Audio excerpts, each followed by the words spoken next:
નવજીવન ન્યૂઝમાં આપનું સ્વાગત છે। નજર કરીએ સમાચાર પર। મોટી ખૂંટવાડા સામૂહિક આરોગ્ય કેન્દ્રમાં પ્રસૂતિ બાદ નવજાત શિશુનું મોત નિપજતા પરિવારજનો દ્વારા ડોક્ટર પર બેદરકારીના આક્ષેપ લગાડવામાં આવ્યા।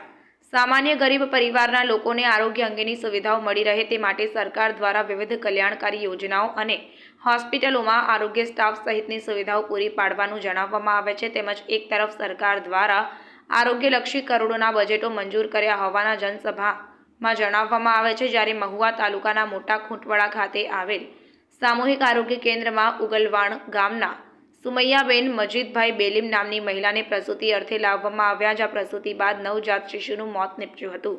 નવજાત શિશુનું મોત થતાં પ્રસૂતાના પરિવાર દ્વારા ડોક્ટર પર બેદરકારીના આક્ષેપો લગાડવામાં આવ્યા, જ્યારે ડોક્ટર દ્વારા પ્રસૂતાના પરિવારજનોને 108 મોડી આવવાના કારણે નવજાત શિશુનું મોત થયું હોવાનું જણાવવામાં આવ્યું।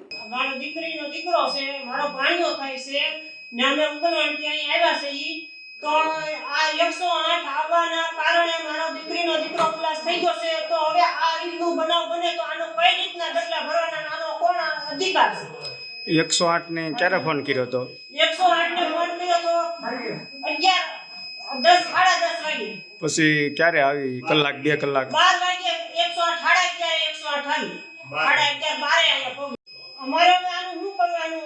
આ 108 નો આવી એની કારણે અમારા ભાણિયાનું મૃત્યુ થઈ ગયું છે, તો આનો હવે કોણ આનો ડગલા આગળ ભરે છે? ને આ અમારો તો અમારે જે થાવું તો થઈ ગયું, અલ્લાહે જે દારીથી થઈ ગયું અમારે,